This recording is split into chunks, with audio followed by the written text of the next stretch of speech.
जलता था जो घर मेरा, कुछ लोग ये कहते थे, क्या आग सुनहरी है, क्या आँच सुहानी है।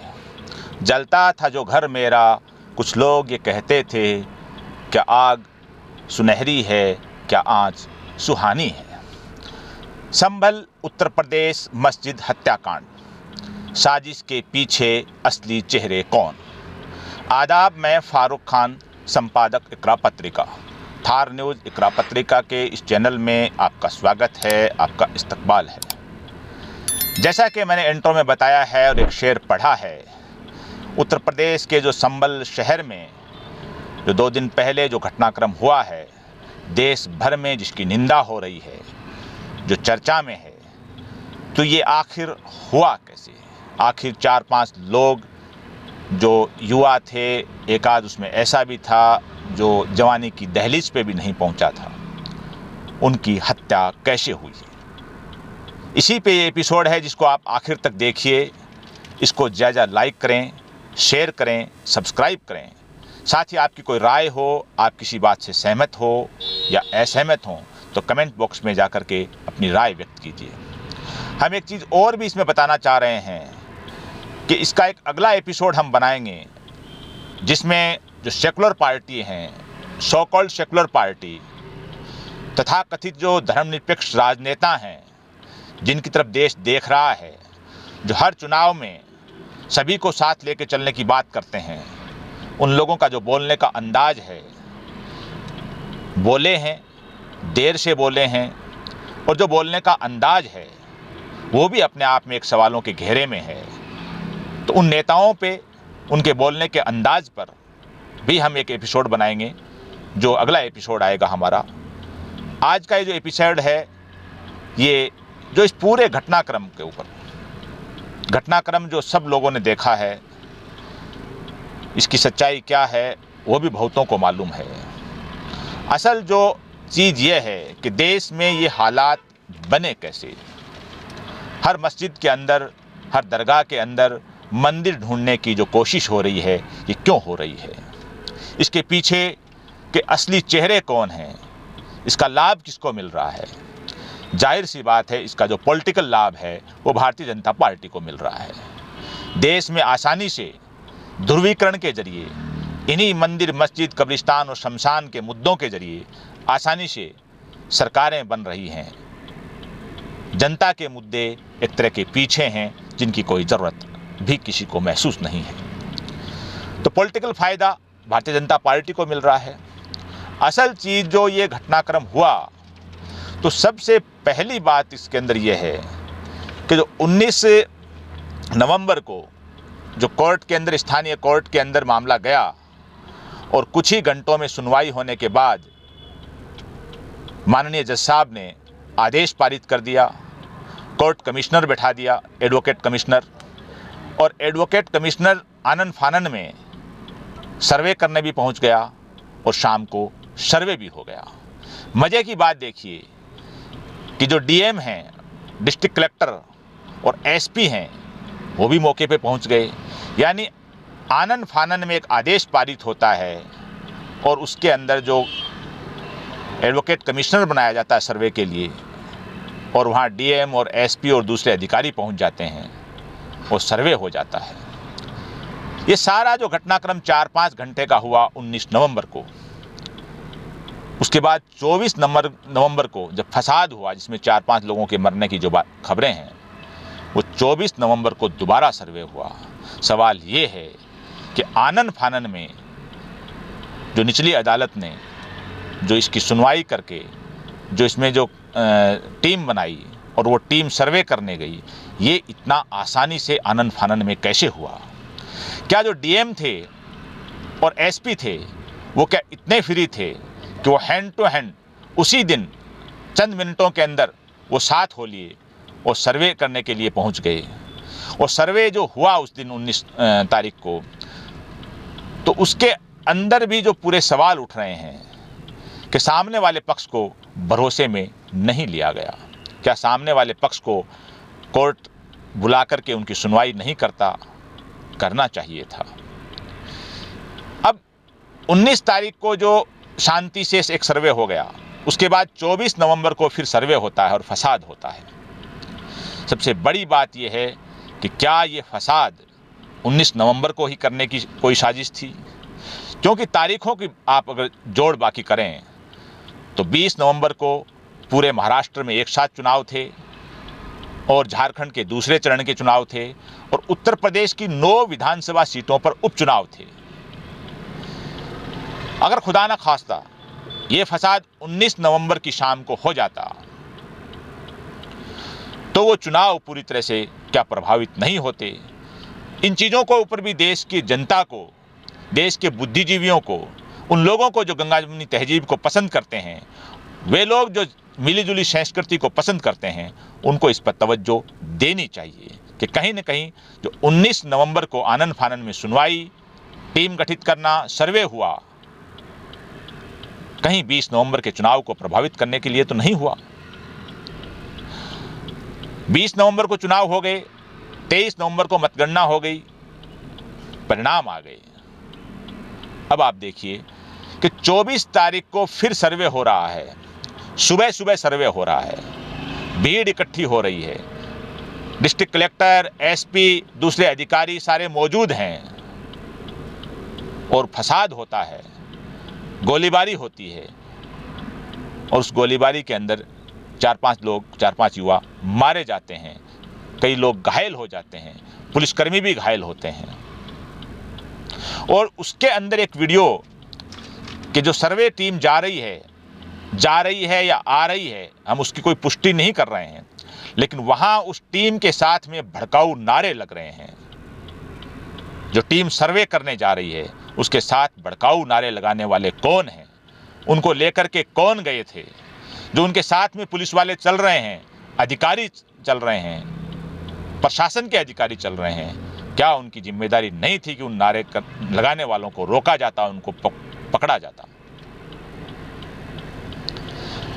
जब फसाद होता है तो फसाद होने के दौरान या फसाद होने से पहले पुलिस के अफसर समझाइश कर रहे हैं, माइक लेकर के ऐलान कर रहे हैं और उसमें एक साहब जो खाकी वर्दी में हैं वो कह रहे हैं कि आप नेताओं के बहकावे में नहीं आएं।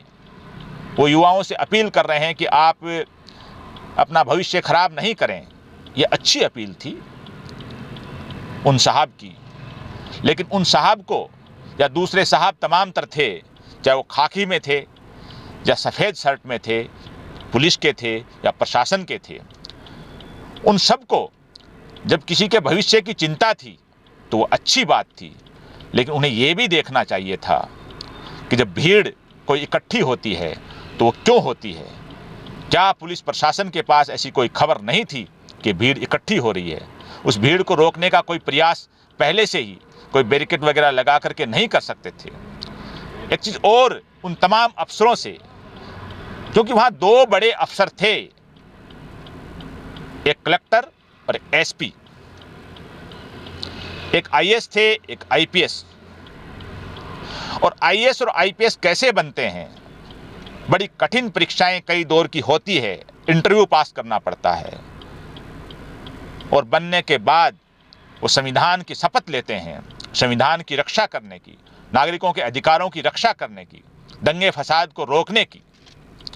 लेकिन जो साहब लगे हुए थे उन साहबों ने ऐलान तो किया, लेकिन संविधान की जो शपथ ली थी उस पर अमल नहीं किया। जो वीडियो देखें आप लोगों ने, उसमें 2-3 पुलिस वाले हैं, वो सीधे निशाना लेकर के गोली चला रहे हैं।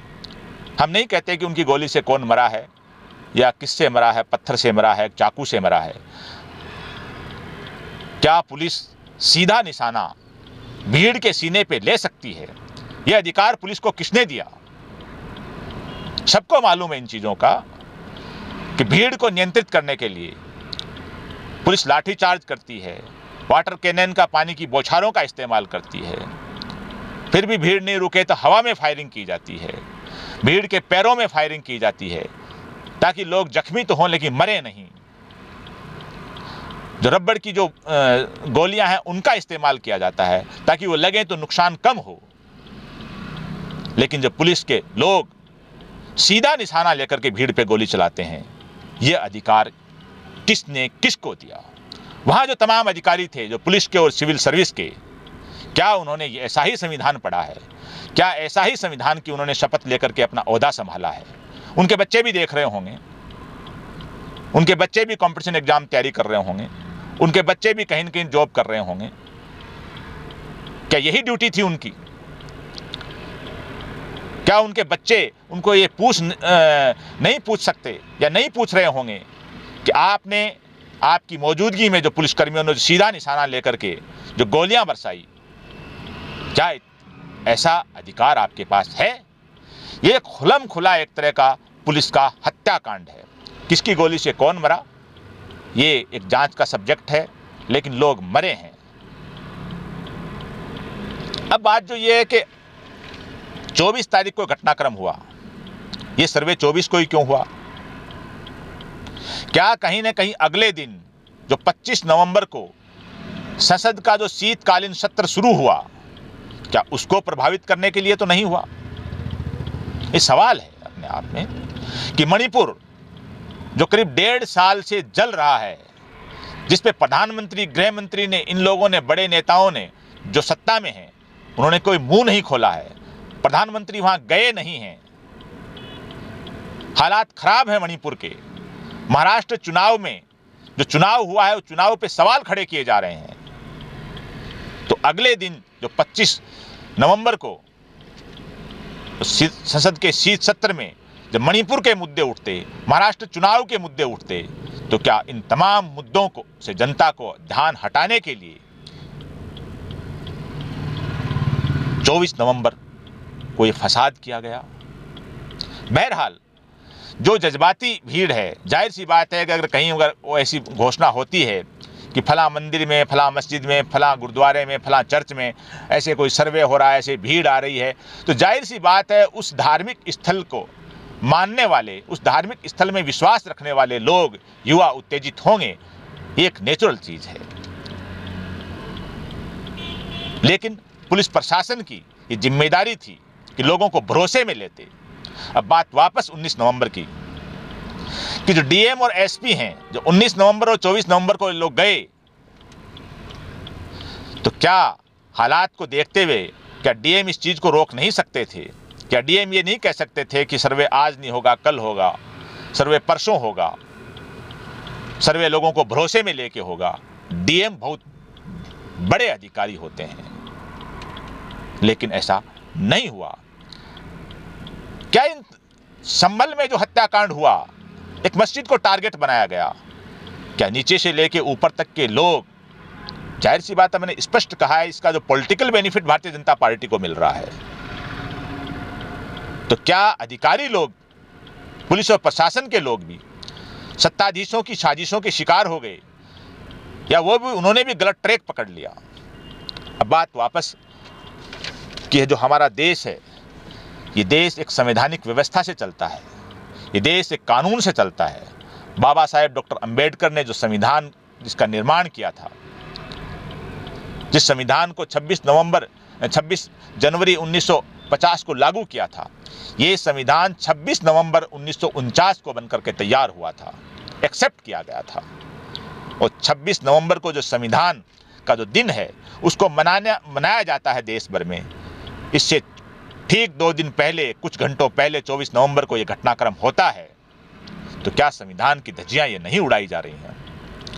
अब एक और बात करें कि अगर ऐसे ही सर्वे होते रहे, ऐसे ही अगर मस्जिदों में, दरगाहों में, मंदिरों की तलाश होती रही, और आरएसएस लॉबी है, वो 1800, 2000, 2200 ऐसी मस्जिदों की अलग अलग नेता बातें करते हैं कि इतनी दरगाहें, इतनी मस्जिदें ऐसी हैं जो मंदिर तोड़ के बनाई गई। अगर इन्हीं बातों के ऊपर देश को पीछे ले जाने की कोशिश की गई, प्रधानमंत्री हैं वो विकसित भारत की बात कर रहे हैं, सबका साथ, सबका विकास की बातें करते हैं, लेकिन असल में 10 साल में उन्होंने सबका साथ और सबके विकास वाली बात नहीं की। जब नारे लगते हैं, एक हैं तो सेफ हैं, बटेंगे तो कटेंगे, घुसपैठिए, ज्यादा बच्चे पैदा करने वाले, आपके मंगलसूत्र छीन लिए जाएंगे, आपके पास 2 भैंसें हैं, उनको बांट करके आपसे एक छीन ली जाएगी। आपके पास इतनी ज़मीन है, वो छीन ली जाएगी। आपके पास 2 गाड़ियां, एक छीन ली जाएगी। ये जो ऐसी भाषणबाजी, ऐसे नारेबाजी होती है, तो सबका साथ और सबका विकास है वो एक ढकोसला, एक मुखौटा नजर आता है। भारत दुनिया का सबसे बड़ा लोकतांत्रिक देश है। 140 करोड़ से ज़्यादा आबादी है। पूरी दुनिया हमारे देश की तरफ देखती है। लेकिन जब हम 1947 में जब एक त्रासदी हमने भुगती थी, देश 3 टुकड़ों में बंट गया था। भारत और पाकिस्तान के तौर पे पाकिस्तान के 2 टुकड़े थे, जो 20 साल बाद 1971 में बांग्लादेश के रूप में एक तीसरा देश बन गया था। क्या हालत है पाकिस्तान की, क्या हालत है बांग्लादेश की, जो किसी से छुपी हुई नहीं है। क्या हम हमारे देश को पाकिस्तान जैसा बनाना चाह रहे हैं? क्या हम हमारे देश को बांग्लादेश जैसा बनाना चाह रहे हैं? जवाब होगा नहीं। अगर देश का विभाजन नहीं होता, बांग्लादेश, पाकिस्तान, भारत एक ही देश होते, तो हथियारों पे जो अरबों खरबों रुपए खर्च हो रहे हैं वो हमें नहीं खर्च करने पड़ते। हमारा देश तेजी से तरक्की करता, पूरी दुनिया में हमारा डंका बजता। लेकिन 1947 में जो कुछ हुआ, उससे सबक सीखने की बजाय हम जब 2047 की तरफ चल रहे हैं, तो क्या हम 2047 की तरफ चल रहे हैं या वापस 1947 की तरफ चल रहे हैं? ये देखना पड़ेगा, सोचना पड़ेगा। खास तौर से तमाम बुद्धिजीवियों को, सत्ताधारी लोगों को, विपक्ष के लोगों को और एनजीओ चलाने वालों को, जो सामाजिक और धार्मिक रहनुमा हैं, उनको भी, चाहे वो किसी भी धर्म के हों, किसी भी समाज के हों, कि हम देश को 1947 में नहीं ले जाना चाहते। हम देश को 2047 में ले जाना चाहते हैं, एक विकसित भारत, संपन्न भारत, खुशहाल भारत। लेकिन ये कब पैदा होगा? 2047 की तरफ चलने से, न कि 1947 की तरफ चलने से, न कि 1528 और 1526 और 1529 और बाबर और अकबर तक पहुंचने से नहीं चलेगा। बाबर ने क्या किया, अकबर ने क्या किया, फला ने क्या किया, ढिमका ने क्या किया, एक इतिहास है। किस शासक ने अच्छा किया, किसने बुरा किया। वर्तमान में हम क्या कर सकते हैं, फ्यूचर में हम क्या कर सकते हैं। हम हमारी नस्लों को, जो देश के अंदर 55-60 करोड़ जो युवक युवतियां हैं, एक नई नस्ल है, उसको क्या दे सकते हैं, उसको कैसा भारत छोड़ करके हम जा रहे हैं, कैसा भारत छोड़ के हम जा सकते हैं उनके लिए, ये सबसे बड़ा सोचने का विषय है। हमारे देश की सबसे बड़ी धरोहर, देश की सबसे बड़ी कोई संपत्ति, देश का सबसे बड़ा कोई हथियार जो है, तो मिली जुली संस्कृति है, विविधता में एकता, गंगा जमनी तहजीब। लेकिन पिछले कुछ वर्षों से इसको सब कुछ तहस नहस करने की कोशिश हो रही है। अब वापस हम आए,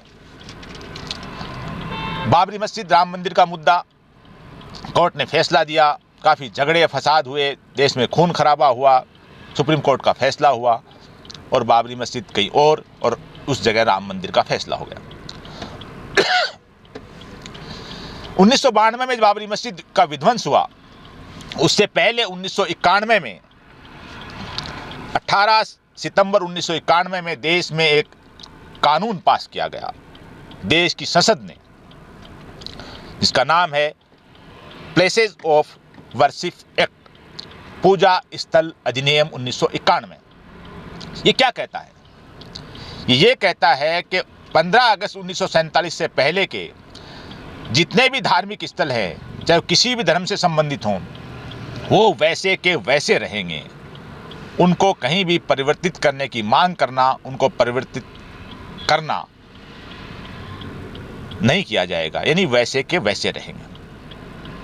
अब जो इस एक्ट की, संसद के बनाए हुए इस कानून की जब धज्जियां उड़ती हैं संभल में, अदालत की तरफ से उड़ती हैं, अधिकारियों की तरफ से उड़ती हैं, तो सबसे बड़ा संज्ञान इसके ऊपर माननीय सुप्रीम कोर्ट को लेना चाहिए। सुप्रीम कोर्ट को पूछना चाहिए, सुप्रीम कोर्ट को स्थानीय अदालत के जो फैसले, एडवोकेट कमिश्नर की नियुक्ति, डीएम और एसपी और दूसरे अधिकारियों की मौजूदगी, और जो आनन फानन में जो एक्शन लिया गया, फसाद हुआ, इस तमाम की जिम्मेदारी स्थानीय अधिकारियों पर डालते हुए उसकी जांच करनी चाहिए। एक एसआईटी का गठन करना चाहिए। सुप्रीम कोर्ट को जो निचली अदालत का जो निर्णय है उसकी भी न्यायिक समीक्षा उसका करवाना चाहिए। ऐसे तो देश में जो आए दिन कहीं न कहीं जैसे 1800, 2000, 2200 जो मस्जिदें बताई जा रही हैं, दरगाहें बताई जा रही हैं जहां मंदिर हुआ करते थे, ऐसा बताया जा रहा है। ऐसे तो कोई भी जाएगा किसी अदालत में, निचली अदालत में, और हैंड टू हैंड उसी दिन किसी मस्जिद का दरगाह का आदेश लेके आ जाएगा। हैंड टू हैंड कोई न कोई कमीशन बन जाएगा और हैंड टू हैंड अफसर पहुंच जाएंगे, सर्वे होगा, फसाद होगा। तो आए दिन का काम हो जाएगा देश के अंदर। अब बात करते हैं वापस सुप्रीम कोर्ट की। तो वर्शिप एक्ट है 1991, ये एक मजबूत दीवार थी भारत की इन मसलों को रोके रखने की। जस्टिस DY चंद्रचूड़ जो हमारे सीजेआई रहे हैं, उन्होंने इस दीवार को कमजोर किया और जो मामला था जो ज्ञानवापी मस्जिद वाला, उस मामले में इन्होंने कहा कि किसी भी धार्मिक स्थल की जो पहचान के लिए कोई सर्वे होता है तो गलत नहीं है। यानी वर्शिप एक्ट की जो मजबूत दीवार थी, एक कवच था धार्मिक स्थलों की सुरक्षा का, उसका DY चंद्रचूड़ ने एक तरह का उस कवच को कमजोर कर दिया। और आज उस जो कवच कमजोर किया गया, उसकी आड़ में पहला जो मामला संभल का आया, कल को और भी आएंगे। तो माननीय सुप्रीम कोर्ट को इस मामले में सख्ती दिखानी चाहिए। जो लापरवाही बरती गई है अधिकारियों की तरफ से, उनके खिलाफ कठोर कार्रवाई करनी चाहिए। अब बात करते हैं कि जो ये 1800, 2000, 2200 मस्जिदें, दरगाहें जो मंदिर हुआ करती थी, अगर ऐसे ही चलते रहे कि 500 साल पहले क्या था, 700 साल पहले क्या था, 300 साल पहले क्या था, तो फिर तो बात बहुत लंबी जाएगी। और लंबी जाएगी तो जो बौद्ध धर्म है भारत का, जैन धर्म है भारत का, उनके भी बड़े बड़े मंदिर, मठ इस हमारे देश में हुआ करते थे। और लोगों के दावे भी हैं कि सैकड़ों की तादाद में जो ये मठ और मंदिर हुआ करते थे बौद्ध धर्म के, जैन धर्म के, इन्हें तोड़ दिया गया, इनका विध्वंस कर दिया गया, यहां दूसरे मंदिर बना दिए गए। फिर जो RSS लॉबी है वो कह रही है कि फला मंदिर तोड़ के मस्जिद बना दी गई। ये घटनाक्रम अपने आप में सच हो सकते हैं। किसी शासक को हम क्लीन चिट नहीं दे रहे हैं। किसी ने मंदिर फोड़ के मस्जिद बना दी होगी, किसी ने बौद्ध जो मठ थे या जैन मंदिर थे उनको तोड़ के कोई मंदिर बना दिया होगा, मस्जिद बना दिए होंगे। ये घटनाक्रम इतिहास में हुए हैं, इसमें कोई दो राय नहीं है। लेकिन जब हम पीछे ही चलते रहेंगे कि फला मंदिर दरगाह था, फला मंदिर मस्जिद, फला मस्जिद है वो मंदिर था, और फला जो मस्जिद है वो मंदिर से पहले कोई बौद्ध मठ था, तो समस्या का समाधान होने की बजाय हम ट्रैक से उतर जाएंगे, देश को बर्बाद कर देंगे। देखिए एक चीज ये हम बता रहे हैं, ये आपको एक पीड़ा बता रहे हैं कि आनन फानन में संबल कोर्ट में एक आदमी जाता है, आदेश लेके आता है, माननीय जज साहब उसी दिन सुनते हैं, उसी दिन आदेश देते हैं। अगर ऐसे ही कोई बौद्ध भिक्षु या बौद्ध धर्म को मानने वाला किसी अदालत में पहुंच जाए और कहे कि फला मंदिर है वो बौद्ध मठ हुआ करता था, तो क्या उसकी सुनवाई उसी दिन होकर के, उसी दिन सर्वे हो के ऑर्डर, उसी दिन DM और SP साहब उस मंदिर के पास पहुंच सकते हैं? जवाब है किसी के पास? अगली बात यह है कि जो 19 तारीख को जो कुछ हुआ, क्या ऐसा पहले भी देश में हुआ है कि किसी कोर्ट में कोई गया और उसी दिन सुनवाई हो गई, उसी दिन उसके ऑर्डर हो गए, उसी दिन सर्वे हो गया? देश में कितने मर्डर होते हैं, देश में कितने बलात्कार होते हैं, देश में साइबर ठगी होती है, करोड़ों रुपए की ठगी होती है। क्या कहीं उसी दिन सुनवाई, उसी दिन एक्शन?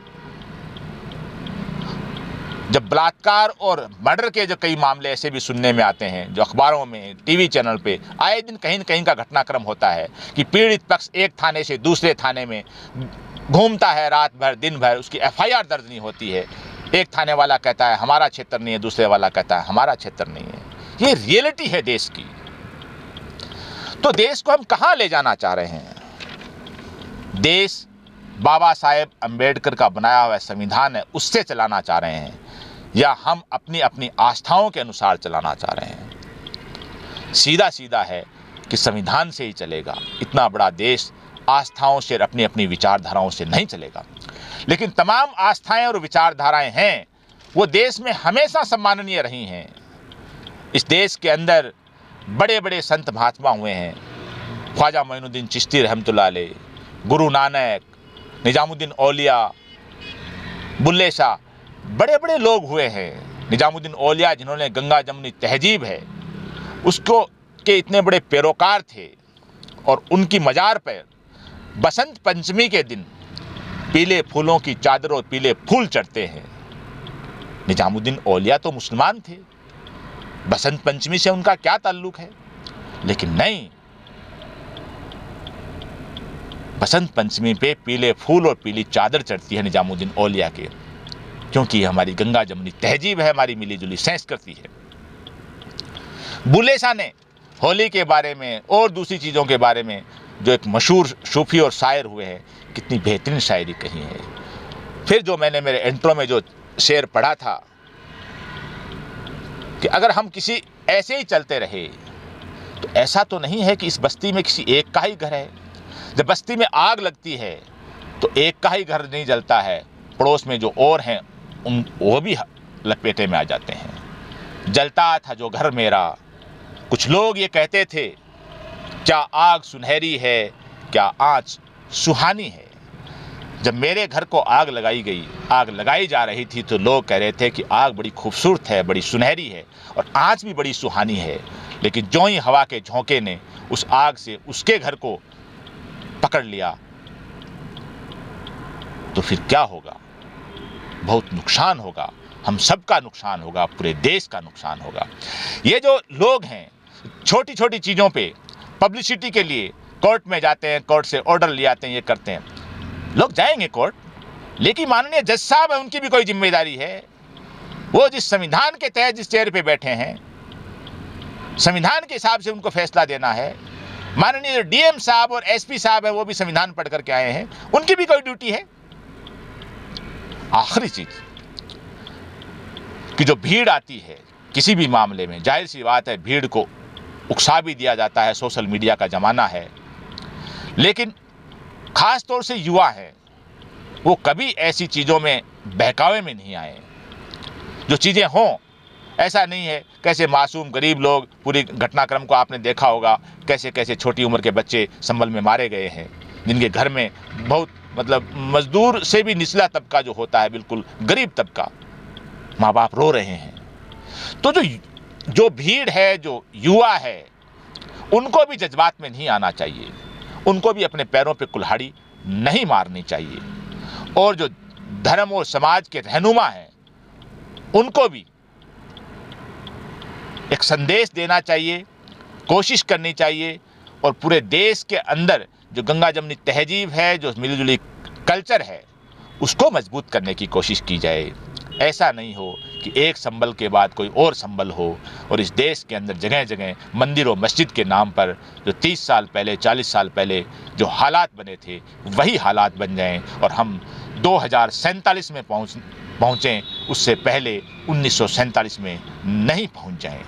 हम अगला एपिसोड नेताओं के बारे में बनाएंगे, जो देखिए आप इसके बाद में कल या परसों, नेताओं की इसी मुद्दे पे जो खामोशी या बोलने का अंदाज रहा है, उस पे आज के इस एपिसोड में बस इतना ही।